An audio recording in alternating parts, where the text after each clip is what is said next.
जय हिंद, वंदे मातरम। आज की क्लास में हम आपको सिखाएंगे कि आरोही और अवरोही क्रम में कैसे लिखा जाता है। आरोही इंग्लिश में बोलते हैं असेंडिंग, अवरोही को इंग्लिश में बोलते हैं डिसेंडिंग। ज्यादातर स्टूडेंट को आरोही और अवरोही क्रम में लिखने में हमेशा प्रॉब्लम होती है कि पहले छोटी संख्या लिखी जाती है कि पहले बड़ी संख्या लिखी जाती है। तो आज की क्लास में हम आपको सिखाएंगे कि बिना किसी गलती के जल्दी से जल्दी कैसे हम आरोही अवरोही क्रम में सजा सकते हैं। तो जरा समझिए, यहाँ पर जो छोटा शब्द है वहां से छोटी संख्या स्टार्ट होती है, जहां बड़ा शब्द लिखा है वहां से बड़ी संख्या स्टार्ट होती है। तो शब्द क्या होता है?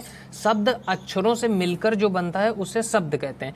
तो यहाँ पर जरा देखिए आप, यहाँ पर ये एक अक्षर है, एक अक्षर ये है, एक अक्षर ये। तो यहाँ टोटल कितने अक्षर हुए? 1 2 3। ये 3 अक्षरों से मिलकर के बना है आरोही। इंग्लिश में भी आप देखेंगे तो 1 2 3 4 5 6 7 8 9 अक्षर है इंग्लिश में। यहाँ पर देखिए हिंदी में 1 2 3 4 अक्षरों से मिलकर के बना है। और यहाँ भी देखेंगे तो 1 2 3 4 5 6 7 8 9 10, यहाँ 10 अक्षरों से मिलकर के बना है।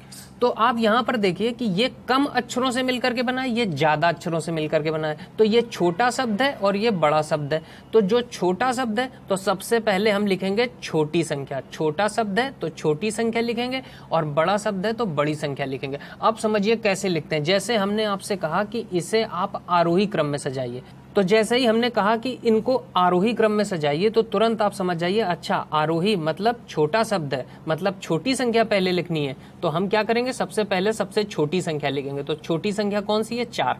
अब जैसे ही आपने 4 को लिख लिया, इस 4 को काट दीजिए।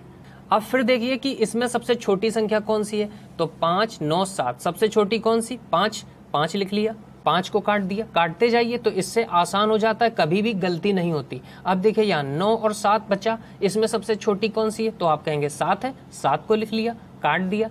अब बताइए क्या बचा? 9 बचा। ये हो गया हमारा आरोही क्रम में। अब हमने जैसे आपसे कहा कि ये जो संख्या है 6 5 4 8, इसको अवरोही क्रम में लिखिए। आपने कहा अच्छा अवरोही मतलब बड़ा शब्द है, मतलब बड़ी संख्या को हम पहले लिखेंगे। तो बड़ी संख्या इन सब में कौन सी है? 8। तो हमने 8 को लिख लिया और इसको काट दिया। काटते जाइए तो अब देखिए यहाँ पर 6 5 4, इसमें सबसे बड़ी संख्या कौन है? तो आप कहेंगे 6। तो 6 को लिख लिया, इसको काट दीजिए। अब बताइए 5 और 4, इसमें बड़ी कौन सी संख्या है? तो आप कहेंगे 5 है, 5 को काट दीजिए। अब बताइए क्या बचा? 4 बचा। हो गया अवरोही क्रम। कितना आसान है, कभी भी गलती नहीं होगी। देखिए यहाँ पर जैसे ये संख्या है, हमने कहा इसको आरोही क्रम में लिखिए। तो आपने कहा अच्छा आरोही मतलब छोटा शब्द है, मतलब छोटी संख्या हम पहले लिखेंगे। तो इन सब में सबसे छोटी कौन सी है? तो आप कहेंगे 23 है। 23 आपने लिख लिया, ठीक है। और आप 23 को काट दो। अब हमारे पास क्या बचा? 25 28 31। सबसे छोटी संख्या कौन सी है? तो आप कहेंगे अब है 25। तो हमने 25 को लिख लिया, 25 काट दिया। अब बताइए 28 और 31 में छोटी कौन है? तो आप कहेंगे 28 लिख लिया, 28 काट दिया। अब क्या बचा? 31 बचा। हो गया हमारा अवरोही क्रम। अब इसे हमने कहा अवरोही क्रम में सजाइए। तो अवरोही, जैसे ही हमने कहा अवरोही, आपने कहा अच्छा बड़ा शब्द है मतलब बड़ी संख्या हम पहले लिखेंगे।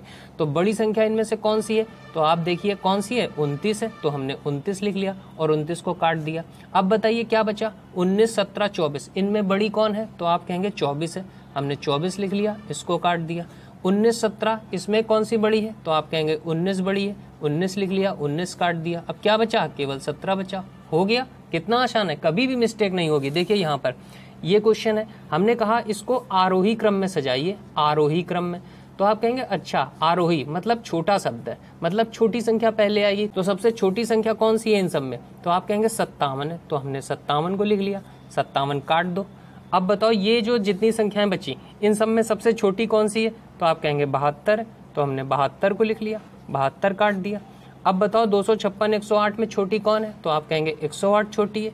108 को लिख लिया, इसको काट दिया। बचा क्या? 256, ये लिख दिया। हो गया आरोही क्रम।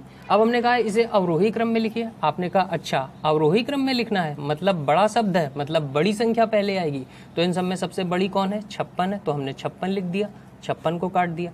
अब बताइए क्या बचा? 44 35 51, इसमें बड़ी कौन है? तो आप कहेंगे 51 बड़ी है। तो हमने 51 को लिख लिया, 51 काट दिया। क्या बचा? 44 और 35 बचा। इन दोनों में से बड़ी कौन? तो आप कहेंगे 44 बड़ी है। 44 लिख लिया, इसको काट दिया। अब बताइए क्या बचा? केवल 35 बचा। हो गया अवरोही क्रम। बात समझ में आ गई। तो इस तरह से अगर आप करेंगे तो कभी भी कोई भी क्वेश्चन आरोही अवरोही का आता है तो आप लोग गलत नहीं करोगे। ये आरोही अवरोही निकालना बहुत जरूरी होता है। डायरेक्ट इससे क्वेश्चन पूछे जाते हैं और इसके अलावा माध्यिका से रिलेटेड भी इससे संबंधित क्वेश्चन मिलते हैं। उम्मीद करता हूं कि आज की क्लास आप सभी को समझ में आ गई होगी। चलिए मिलते हैं अगले वीडियो में किसी नए खूबसूरत से कॉन्सेप्ट को लेकर के। Okay, thanks for watching guys.